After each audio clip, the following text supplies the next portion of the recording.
ሰላም ሰላም ውድና የተከበራችሁ የቻናሌ ቤተሰቦች እንዴት ናችሁ? ደህና ናችሁ ወይ? እኔ አለው እግዚአብሔር ይመስገን። በያላችሁበት ሰላማችሁ በዝት ይበልልኝ። ለቤቴ አዲስ ከሆናችሁ ላይክ፣ ሼር፣ ሰብስክራይብ በማድረግ ቤተሰብ ሁኑ ማለት ነው። እኔ የተሰማኝን ሀሳብ አስተያየት ነው የምሰጠው። ቤተሰብ ማለት ሰው ስትሆኑ በሰውኛ ልክ ስታስቡ ማለት ነው። እናንተም የተሰማችሁ ስሜት ኮመንት ላይ መናገር ትችላላችሁ፣ መጻፍ ትችላላችሁ። ግን ላይክ ማድረጋችሁ እንዳትረሱ ማለት ነው። ስለ ቀነኒ ጉዳይ ብዙዎች አዳዲስ መረጃ እያወጡ ነው ማለት ነው። ትላንትናም ዛሬም ከትላንት ወዲያ እንዲያውም የቀነኒ አባት ተናግረው ነበር። ለልጅ ፍትህ ጠይቁላት ብለው የኢትዮጵያ ሕዝብ ሲለምኑ ነበር ማለት ነው። ያው ሕግ ላይ ፍትህ ስለሌለ እንግዲህ ሚዲያ ላይ መጥተው ተናግረው ነበር ማለት ነው። እውነት ለመናገር ፈጣሪ ያጽናቸው ማለት የልጅ ሞት በጣም ከባድ ነው፣ የደረሰበት ነው የሚያውቀው እና ሀዘን በጣም ከባድ ነው እና እንግዲህ ስለ ቀነኒ ደግሞ በጣም አዳዲስ መረጃዎች፣ አዳዲስ ፎቶዎች እየወጡ ነው። እሷን የሚገልጽ ፎቶዎችም ቪዲዮዎችም እየወጡ ነው። ብዙ የሰው ጓደኛዋ ደግሞ ሚስጥሮች እያወጡ ይገኛሉ ማለት ነው። በተለይ በአሟሟቷ ጉዳይ ማለት ነው።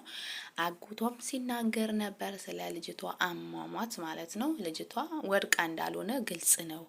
ማለትም ገዳዩ ባሏ ነው እየተባለ ነው ማለት ነው። ምክንያቱም ቤተሰብ አጎቷ እንደተናገረው ከሆነ ልጅቷ እኔ ሬሳዋ አይቼዋለሁ እና ምንም የወደቀች አይነት ነገር የለባትም። ምክንያቱም ሰው ከአምስተኛ ሲወርቅ አስቡት፣ እንኳን ከአምስተኛ ከደረጃ እንኳን ስንወድቅ በጣም ከባድ ነው እና እሷ ግን ምንም ነገር እንደሌለባት ነው የተናገሩት። ፍትህ እንደሚፈልጉ ነው ማለት ነው እና አባትየውም ልክ እንደዛው። እኔ በጣም የገረመኝ አንዳንድ ሰዎች ማለት ነው ምን ሆናችሁ ነው ግን እንደ ሰው ነው እንደምታስቡት? ነገ እናንተ አትሞቱም ወይ? እናንተ ቤት ሀዘን አይገባም ወይ? እንዴት ነው ደሟ ለመደበቅ እንደዚህ ሰው እንዴት 24 ሰዓት ይሰራል እንዴ? ለለውጥ ራሱ እንደዚህ አይሰሩም። እውነት ለመናገር እኔ በጣም ነው የገረመኝና ገብተው ነገሩ ያልሆነ ቦታ እንዲስ በጣም ያረጋሉ።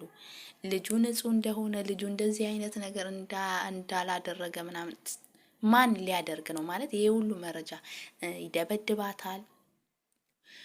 በሽጉጥ እንደሚያስፈራራት ሲጀመር ኩሽና ራሱ ማለት ነው እሷን ወንድሟ ፊት ለፊት ነው ይሄ ሁሉ የተደረገው እንግዲህ እሷን እንትን ለማለት ወደ ኩሽና ተወክሷል ውላ ተብሏል ማለት ነው። ያው ደግሞ መረጃው ፖሊስ ራሱ ወስዶታል ተብሏል። ግን ይሄ ሁሉ መረጃ እየወጣ እናንተ ለምንድን ነው እሱ እንደዚህ ያደረግን ብላችሁ የምትከራከሩት? እሱ ታዋቂ ስለሆነ ፌመስ ወይም ደግሞ ሰዎች ጋር ተወዳጅ ስለሆነ ፍጹም ነው ማለት አይደለም፣ አይቻልም ሲጀመር ማለት ነው።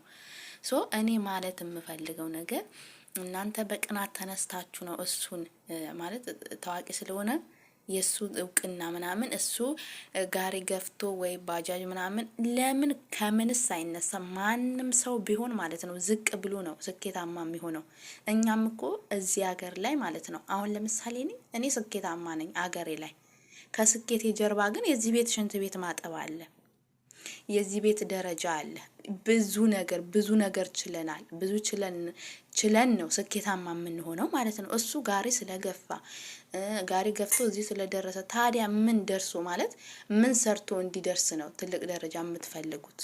እኔ በጣም ያልገባኝ ነገር እና ማንም ሰው ከማንም ሰው ስኬት ጀርባ ብዙ መከራና ስቃይ አለ እና እሱን ለመጣል አይደለም፣ ግን የሰራው ስራ ትክክል አይደለም። ምንም ፌመስ ቢሆን ምንም ታዋቂ ቢሆን እንዴት በዚህ ልክ ሚስቱን እንደዚህ ያደርጋል? እኛ ከእንትኑ ጋር ነው እንጂ ከሱ ስራ ከሱ ነገር ምንም የሚያገናኘው ነገር አለ ብዬ አላስብም። እሱ እንደዚህ አይነት ነገር አረግ ምናምን ብላችሁ ድርቅ ትላላችሁ። ሰው እንዴት ነው ግን የሚያስበው? እኔ በጣም ይገርመኛል። ማለት እንዴት ነው የምናስበው እንዴ? ታዲያ ከሰማይ እንዲነሳ ነው እንዴ የምትፈልጉት? እስኪ ንገሩኝ። እኔ በጣም አልገባኝም። ማንም ሰው እስኪ ማርያምን የማንም ሰው ታሪክ ስትሰሙ ማንም ሰው ዝቅ ብሎ ነው ከፍ የሚለው ማለት ነው። እና እናንተ ግን እኔ አላቅም እንዴት እንደሆነ። እኛ እሱን ለመጣል አይደለም። ልጁ በነገራችን ላይ እኔ ዘፈኗ አደንቀዋለሁ፣ ይመቸኛል። እና ግን ደግሞ የሚሰራው ስራ ደግሞ ከእንትኑ ጋር አይገናኝም እና ለዛ ነው ልጅቷ ደግሞ እኛ ዝም ብንል እንኳን ማለት ነው የልጅቷ ደም ነው እየጮኸ ያለው። አሁን ይሄ ሁሉ መረጃ እየወጣ ያለው በሰው ኃይል ቢሆን እኮ ይሄ ልጅ በቃ ተሸፍኖለት ነበር። ግን በእግዚአብሔር ኃይል ስለሆነ ቀን በቀን ፎቶ ይወጣል፣ መረጃ ብዙ መረጃ እየወጣ ነው። ልጅቷ በጣም በሱ ተሰቃይታለች። ግን እኔ ጥያቄ ነበረኝ፣ እቺ ልጅ ይሄ ሁሉ በደል ከደረሰባት ለምንድን ነው ከሱ ጋር ያልተለየችው ብዬ ስጠይቅ ነበርና ከዛ አንዱ ልጅ እየመለሰ ነበር፣ ከነገ ዛሬ ይሻላል ብላ ነው፣ እሱን እቀይራለሁ ብላ ነው እና ብሎ ለእንደዚህ አይነት ሴቶች ራሱ መልእክት አስተላልፏል። ማለትም በመጀመሪያ እንደዚህ አይነት ጸባይ ያላቸው ወንዶች እኔ አስተካክለዋለሁ ብለሽ አትግቢ። እሱ ምንድነው ያለው? የንትን አናጺ አይደለም ብሎ ተናግሯል። እና በጣም ትክክል፣ እኔ ወድጀዋለሁ። በጣም ትክክል ነው ልጁና እንደዚህ አይነት ሰዎች ያጠፋቸዋል ወይም ህይወታችሁ ነው የሚቀጥፈው ማለት ነው። እና ብቻ በጣም ከባድ ነው። እኔ አዘንኩኝ ማለት እኔ እሷ አንዴ ሞታለች፣ ግን የእሷ ደም ለምትሸፍኑ ሰዎች ግን አዘንኩላችሁ። ማርያምን እናንተ ምንድን ነው የምትሆኑት? ነገ አትሞትም እንዴ? ነገ የእናንተ ቤተሰብ የሆነ ነገር አይሆንም እንዴ? እቺ ልጅ በዚህ ናክል የራሳችሁ ወገን እቺ ምንም በቃ ሮጣ ሰርታ ያልጠገበች ልጅ እንደዚህ ማድረግ በጣም ከሰውኛ የወረደ አስተሳሰብ ነው ማለት ነው። እና ለሁላችንም ልቦና ይስጠን ለማለት ነው።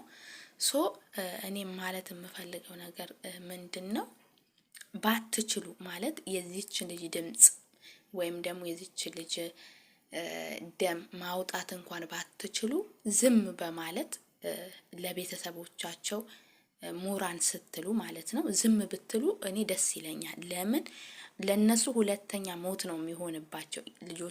ልጅቷም አጥተው እንደገና የእናንተ ደግሞ ድርቅና መስማት በራሱ ሁለት ሞት ነው። ማለትም እሱ እንደዚህ አደርግም ብላችሁ ግግም ብላችሁ ለሱ እንትን የምትሉ ሰዎች ራሱ ለነሱ በቃ ሁለቴ ነው ልባቸው የሚሰበረው ማለት ነው። ለነሱ ከባድ ነው ብዬ ስለማስብ ነው።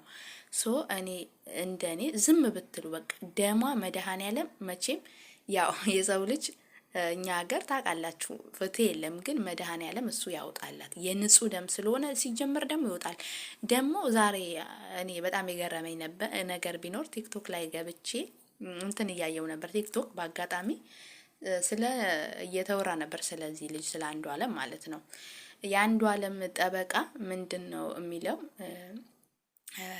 ፍች ላይ የኛ ጾም ፍች ማለት ነውና ኮንሰርት ስላለው ወደ ውጭ ሄዶ ኮንሰርት ስለሚያቀርብ ይፈታ፣ መብቱ የዋስ መብቱ ይከበርለት ብሎ ተናግረዋል አሉና ግን ይሄ ጠበቃ የተባለው ሰውዬ ሰው አይደለም ወይ? ልጅ የለውም ወይ? ሚስት የለውም ወይ? በቃ ልጅ እንኳን ሚስት ባይኖረው እናት እህት የለውም እንዴ? ወገን የለውም እንዴ? እንዴት ነው እቺ ልጅ እንኳን 40 ሳይሞላት እሱ ወጥቶ ናይት ክለብ ላይ ወይም ደግሞ መድረክ ላይ እንዴት ነው ሊዘፍን የሚችለው? ማለት ሰው ኧረ በስመ አብ ምንድነው ይሆን ነው? ግን ለምንድነው እንደዚህ የተጨካከን ነው? ሰው ከሞተ በኋላ እንኳን ሌላው ይቀር እስከ 40 እንኳን ማዘን ቀርቷል ማለት ነው። እኛ ሀገር ሚስቱ አካሉ ሞታ እሱ ገሏትም እንደገና እሱ ሲጀመር ወጥቶ መድረክ ላይ ይዘፍናል። እኔ በጣም ነው የገረመኝ። ማርያምን በጣም ገርሞኛል።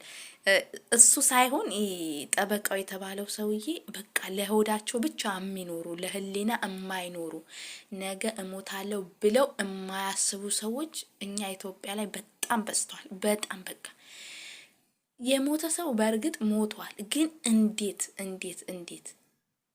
ኧረ በስመ አብ እውነት እኔ በጣም ነው የገረመኝ። ማርያምን እኔ አላቅም፣ ግን ሰው መጨረሻ ዘመን ስለሆነ ነው እንደዚህ የተጨካከን ነው።